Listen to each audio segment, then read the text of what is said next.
and welcome to Conversation with a Chef. I'm Jo Ritty, and I love sharing with you the conversations I get to have with talented and passionate chefs. It's the backstory, if you will, to the food they're putting up. Today's chat is with Nick Korceba at Prior in Thornbury. Prior is a huge pastel, cathedral-ceilinged wonder of a cafe on High Street. It has a log burner in the middle for cosy winter days, a courtyard out the back for the warmer weather, and a delicious menu every day of the week. Nick has been in the game for 20 years, but still speaks with passion about the food he's preparing. His former boss, Delia, has spoken highly of Nick's work as head chef at Maha, where he was for a number of years, while also running Greenfields, an events venue in Albert Park. Nick is not scared of hard work, but he's worked towards a more sustainable approach which allows him to spend more time with his wife and 3 children. I love that.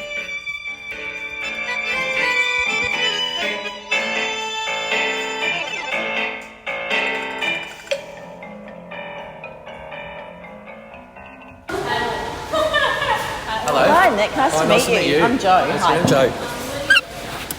Now, good, thank you. How are you going? I heard today was a busy day. Oh, it was, yeah. It's always busy. Plenty to do, you know. So I record this and then I type it up and then I also use it for a podcast. So just to let you know so that. You edit it all out, swearing words and all that? No, I don't usually. Depends how. Yeah, okay. How many you use. Yeah. How do you say your surname? Korceba. Korceba, yeah. Great. I watched your video actually and I was like, I've got to remember that, and then I was like, I've actually forgotten how you say that. But Yeah. So I did watch your video of the Greenfields video where you're making lamb or... Oh, yeah, that was ages. That feels like ages ago, yeah. So you must be really busy. Have you still involved with Greenfields? Yeah, I'm a partner there, and I started consulting here for these guys, and we became pretty close. So so there's a lot going on here too. Yeah, that's right. I was getting a bit bored, a bit stale there, and open up something else. Yeah, amazing. Yeah. This is a beautiful space. Yeah, it is. Yeah, they've done really good. Yeah. And I was reading, Broadsheet and Delicious and all these people that write about you, and they were saying how you're doing like these really upgraded brekkies. Is that how you? Yeah. How do you describe what you do? I'm actually just trying to do cafe food, but with fine dining techniques, but done simpler, if that makes sense. So no cowboy kind of antics. Yeah. Because there's a better lifestyle and it only sounds funny in cafe. Yeah. I've done a lot of time in fine dining. I like that part of the craft, but the hours are tough. Yeah. I've got 3 kids now, and wow. Managing all that there's another way. And like a place like this, Jess and Ahmed, they want to do award-winning architecture. And, cafes have gone to another level. Well, it's really interesting that you say that, because I just had a chat to another chef, Ryan Berry, over at Norton's in Parkville, and we had that same conversation about how, like in the past, because my big analogy is that when I was growing up, film stars were the big thing and TV stars were kind of like the lesser actors, whereas nowadays like everyone wants to be in a TV show. I think it's the same with like cafes and restaurants, and he said you don't see people lining up for fine dining. Like people line up to go to cafes. So true. But it brings that added challenge of you're doing really interesting food with good product, but you have to have it under a certain price in a cafe. So. Yeah, it is, and that's the challenge, I suppose. At the start, when I made that transition from fine dining to cafe, I was still writing those menus for the chefs. Where now I'm actually just writing for the people. Yeah, and it's actually been better. You know? Yeah. So you were head chef at Maha. I was, yeah. I started up with Shane. Did you? So I was a sous chef, and then stayed there. And a year and a half I was head chef. Yeah, wow. And now I'm moving on to do St. Catherine's and other stuff. So yeah. And where did it all start for you? Did you always want to be a chef? Oh yeah, pretty much. Like, because my grandma, like food's massive in my culture, like mum's side and dad's side. So what culture is? Oh, so my father's Ukrainian, mum's Slovenian. So I was first generation Australian, but they brought a lot of that food. Food was huge. It was always table, family,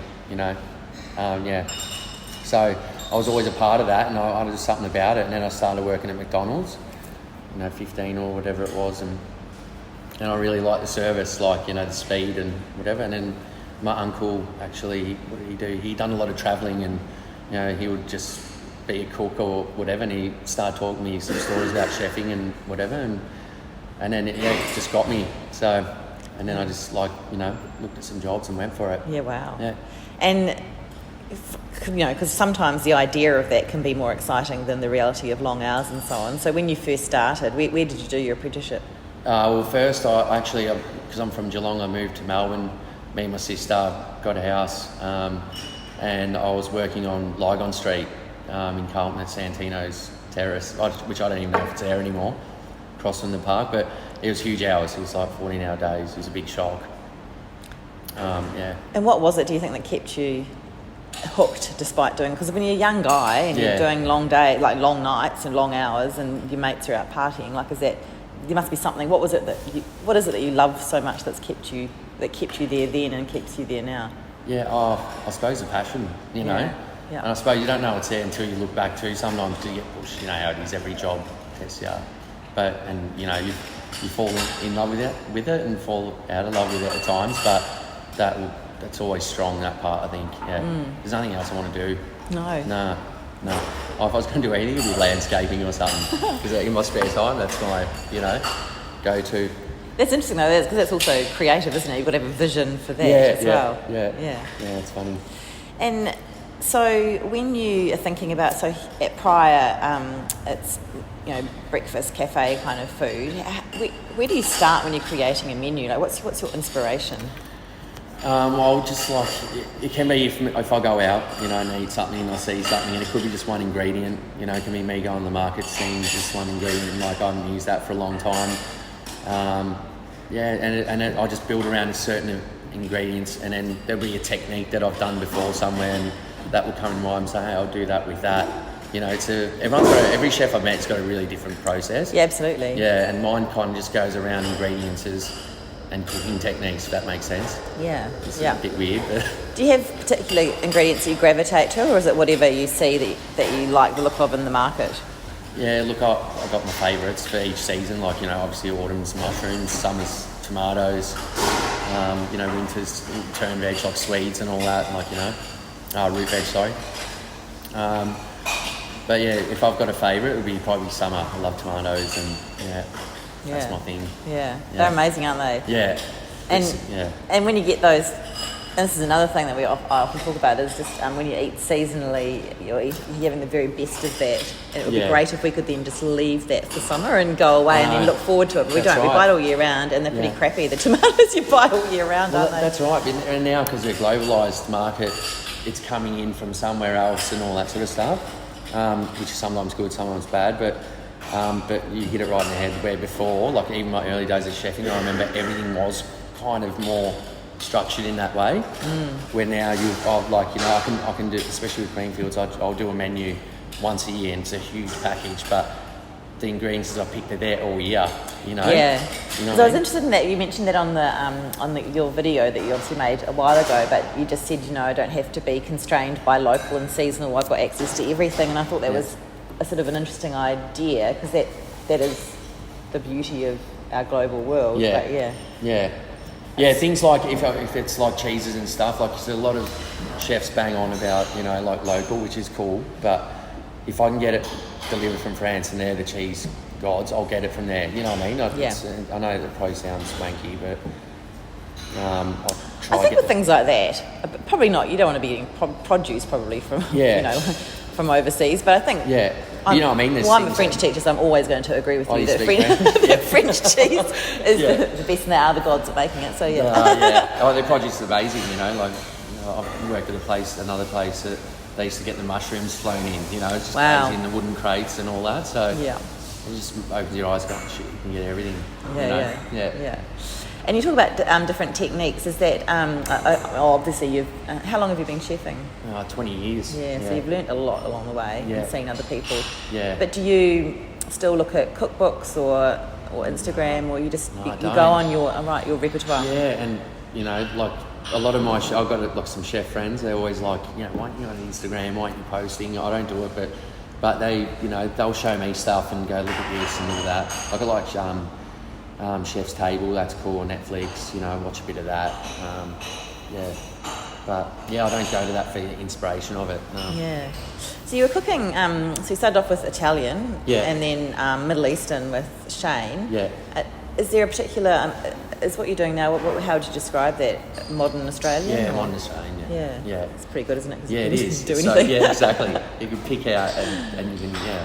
Yeah. But I mean, I love eating Italian, I love eating French food. Like, I've done French as well, so that was good. But yeah, modern Australian's pretty cool. Could you just describe some of those things? Because I was reading, what was I reading about? Maybe tell me some of the hot favourites at Prior that people, what are people gravitating towards? Our hash, they love that. The avo mash dish with the halloumi. I'm using a local guy as well for that, an artisan Greek guy. I found him through the Columbaris group, and then got flicked to me, and I've tried to use him ever since. So that's the shining light in that dish, my localised, The hash is, that's a winner, and the polenta is like probably my favourite because it's kind of more of a, it's almost like a fine dining plater, but really sharp, and people get good comments on it. But I've done a few healthy options as well, which seem to be selling a bit more now. Yeah, I've seen that on the Instagram, Prior's Instagram. So you might not be doing social media, but lots of other people obviously are. And I see on the stories they've got all the customers. So you're doing Instagrammable food. But that's a terrible adjective, isn't it? Food shouldn't be Instagrammable. You're doing it for the beauty of... Yeah. You find it satisfying, obviously, to plate up. Yeah, I love it. Yeah, I love plating up. Yeah. It's probably one of my favourites. Yeah, Things that came later. Yeah.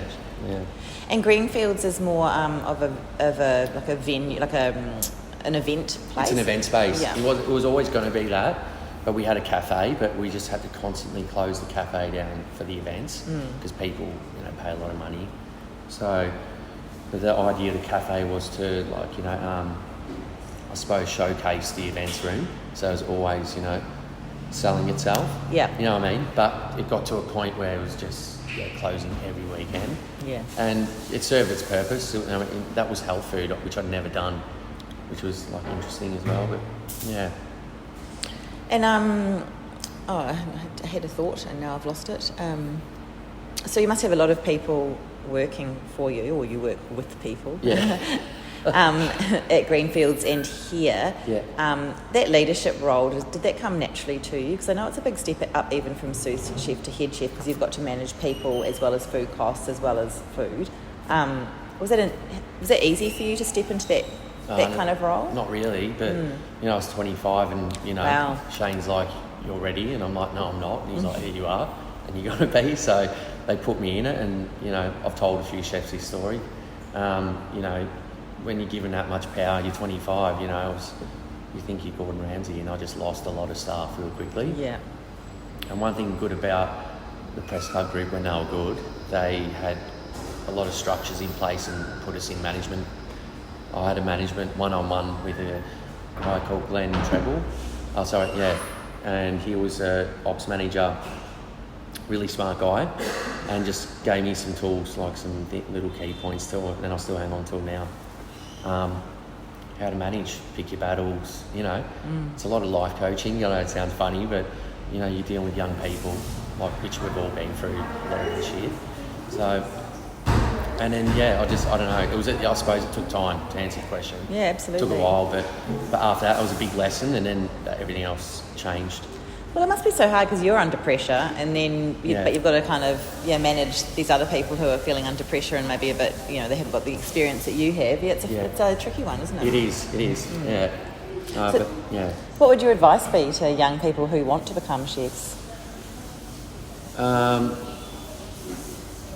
in there for one. Don't give up. Because it will test you at times. Depending, I think in all facets of cooking. But people, they want it. They want it and they want it now. So it's demanding, but it also has good points and rewarding points too. I grew up in kitchens, so from a young man to what I am now. But it's been good to me. Yeah. So I want to give back. And I think it's an important point you made before about choosing to, you've got a family now, so there's about that sustainability of staff and people as well, isn't it now? Yeah. It's become really important here that staff don't work too many hours, and well-being's become much more huge in a chef's practice so as well. true. It has, and I watched that change too. That's probably the biggest change. It feels like the industry's growing up now a little bit, and I think it was due for that, Thank you. Lovely to talk to you. You too. That was easy. Good.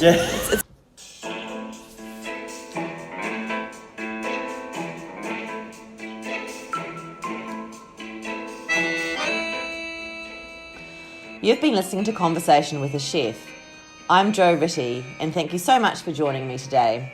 If you'd like to read the full transcript of the conversation, you can go to www.conversationwithachef.com or follow me on Instagram so you'll always be up to date with the latest conversation.